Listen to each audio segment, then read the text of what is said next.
गुरुग्राम की नई तस्वीर बनाने के लिए सभी रेजिडेंट वेलफेयर सोसाइटी एकजुट होगी। इसके लिए मिशन 7374 फाउंडेशन की तरफ से रीइमेजिंग गुरुग्राम के नाम से एक मुहिम शुरू की जा रही है। इस मुहिम के तहत जनता के सुझावों और विशेषज्ञों की सलाह से गुरुग्राम की व्यवस्था को दुरुस्त करने के लिए ड्राफ्ट तैयार किया जाएगा। इस ड्राफ्ट को मुख्यमंत्री हरियाणा को सौंपा जाएगा ताकि गुरुग्राम की समस्याओं का स्थायी तौर पर समाधान हो सके। एनजीओ के पदाधिकारियों की माने तो इस मुहिम से हजारों RWA जनप्रतिनिधियों को जोड़ा जाएगा। उनके सामने आने वाली समस्याओं को जाना जाएगा और लोगों से ही सुझाव के तरीके जाने जाएंगे। इस सुझावों पर विशेषज्ञों की सलाह भी ली जाएगी। उन्होंने कहा कि गुड़गांव की समस्याओं से हर कोई वाकिफ है और गुड़गांव के अधिकारियों के पास उन समस्याओं के समाधान के नाम पर केवल एक रटा रटाया जवाब ही होता है, जिससे जनता उब चुकी है। गुड़गांव को सच में साइबर सिटी, मिलेनियम सिटी बनाने के लिए समस्याओं को जड़ से खत्म करना होगा। इस योजना को बनाने के लिए ही ये रीइमेजिंग गुरुग्राम की शुरुआत की जा रही है। पदाधिकारियों ने बताया कि संविधान में संशोधन 73 व 74 तो किया गया, लेकिन इस पर पूर्ण रूप से कार्य नहीं हुआ है। इस संशोधन के तहत ही सरकारें और प्रशासन काम करें तो हर समस्या का स्थायी समाधान हो सकता है। वर्तमान में कई जनप्रतिनिधियों को एक ओहदा तो दिया गया है, लेकिन उन्हें शक्तियां नहीं दी गई कि वह समस्याओं का समाधान कर सके। इसके लिए ही इस मुहिम को शुरू किया गया है। फिलहाल गुरुग्राम के हालात को सुधारने के लिए लोग एकजुट होने लगे हैं।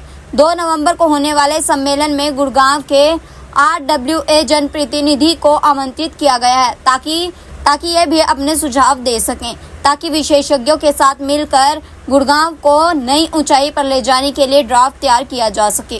4th अमेंडमेंट जो संविधान का हुआ है उसके मुताबिक अगर शहरों को हम ठीक से करें, उसका एडमिनिस्ट्रेशन करें तो शायद हमारी गुड़गांव की जो समस्या है उसका सलूशन निकलेगा। और उसी परिप्रेक्ष्य में सेमिनार का हो रहा है। इसका उद्देश्य है कि म्यूनिसिपैलिटी को जो सब्जेक्ट दिए गए संविधान में दिए गए हैं, स्टेट असेंबली से जो सब्जेक्ट दिए गए हैं, water supply, drainage, sewerage, town planning, अगर उन सब विषयों को म्यूनिसिपैलिटी को दे दिया जाए तो हो सकता है कि आम जनता को उससे ज़्यादा फायदा होगा। दूसरा, म्यूनिसिपैलिटी को अगर सब्जेक्ट देते हैं तो उनके लिए फंक्शंस भी देना है, तो फंक्शन मतलब उनको मैन पावर भी देना चाहिए और सफिशिएंट अमाउंट में रिसोर्सेज भी देने चाहिए। और फंक्शन और फाइनेंशियल का अगर हम समन्वय कर लेंगे तो मुझे लगता है शहर का बेहतर विकास होगा। गुड़गांव की जो समस्याएं हैं जो दशकों से चली आ रही हैं, उनका एक सस्टेनेबल सॉल्यूशन क्या हो सकता है और इसके जितने भी स्टेक होल्डर्स हैं, चाहे उसके अंदर RWAs हैं, पार्षद है, जनप्रतिनिधि है, सभी को एक मंच पे लाके और एक्सपर्ट्स का क्या मानना है उसके विषय में, तो उसको लेकर ये एक डिक्लेरेशन तैयार करेगा जो हमारे चीफ मिनिस्टर साहब को और जितनी भी हमारी कैबिनेट है सबको उसके बारे में अवेयर किया जाएगा। और जन भागीदारी को बढ़ा के जनता के बीच में जो एक विश्वास पैदा करके सामूहिक रूप से चीजों को समाधान करने की कोशिश है। ये देखिए, इस NGO में हमने जैसे आपको बताया कि एक तो जन भागीदारी को लेके, दूसरा ये NGO रिसर्च बेस्ड काम करेगा, एक्सपर्ट के साथ काम करेगा।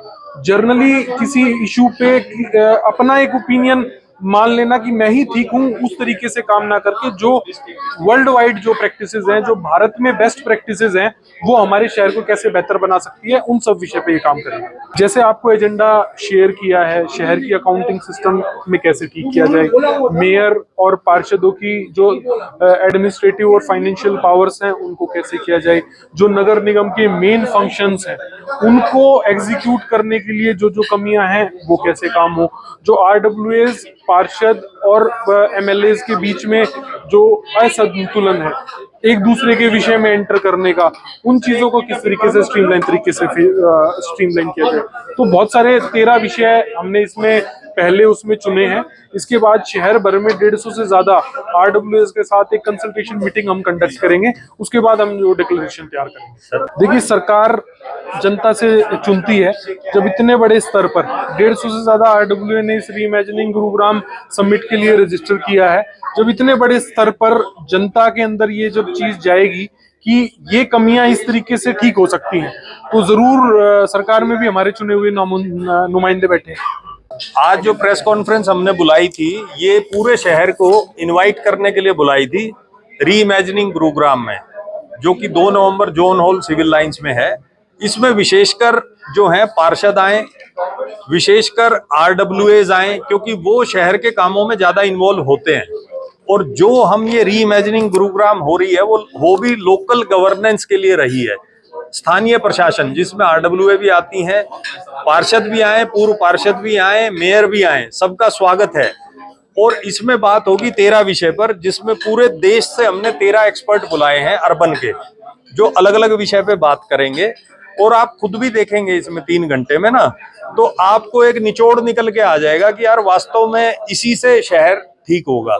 जो 20 सालों से अभी आप भी मीडिया में खबरें लगाते रहते हो, तो वो थेगली लगाने का काम हो रहा है। मतलब थेगली लगाने का मतलब कि एक्सटर्नल जो कैंसर है, कैंसर का इलाज नहीं हो रहा, इंटरनली नहीं हो रहा, कीमोथेरेपी नहीं हो रही, एक्सटर्नल वुंड पे पट्टी लगा दी, ये लगा दी, उस तरह के इलाज हो रहे हैं। कोई भी प्रॉब्लम पकड़ लो आप।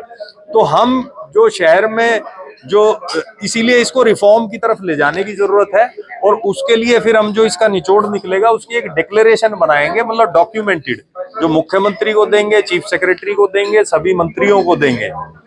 और फिर गुड़गांव में और भी जन जागरण की 150-200 मीटिंग और करेंगे। हर एक आरडब्ल्यूए को जाके उनके ऑफिस में जाके समझाएंगे।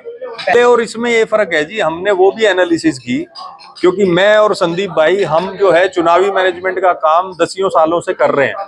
संदीप तो मेरे से भी ज्यादा समय से कर रहे हैं। जो पहले प्रयास हुए हैं उन प्रयासों में क्या होता था कि उनकी जो साउंड है, आवाज है, वो सिर्फ 1 या 2 हजार आदमियों तक ही पहुंचती थी। और हम इस आवाज को पहुंचाएंगे लाखों लोगों तक, पूरे शहर में लाखों लोगों तक। जब ये बार बार बात जाएगी, पब्लिक चैटर बनेगा, तभी प्रशासन को या राज्य सरकार को एक रिफॉर्म की दिशा में इसको लेके जाना पड़ेगा। अगर हम इस आवाज को अगर हम खाली 1-2 हजार व्यक्तियों तक ही पहुंचा पाए, या 5,000-10,000 तक, तो वो ठंडी रहेगी।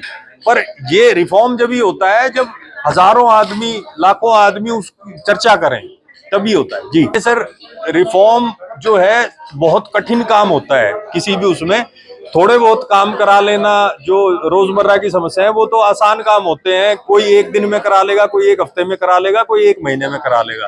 रिफॉर्म जटिल प्रक्रिया है और इसके लिए पब्लिक ओपिनियन बिल्ड करना पड़ता है। तो हम अगर पब्लिक ओपिनियन बिल्ड करने में कामयाब रहे तो सरकार भी मानेगी, राज्य सरकार भी मानेगी, क्योंकि हम कोई इसको आंदोलन की तरफ नहीं ले जा रहे, हम इसको अभी लेके जा रहे हैं, पब्लिक ओपिनियन बिल्ड कर रहे हैं। पब्लिक ओपिनियन बिल्ड होगा और राज्य सरकार में भी बहुत से समझदार लोग बैठे हैं। अगर हम आपको समझाने में कामयाब रहे, जनता को समझाने में कामयाब रहे, तो राज्य सरकार के जो समझदार लोग हैं उनको समझ में आएंगे, तो मुख्यमंत्री को समझा लेंगे अपने आप।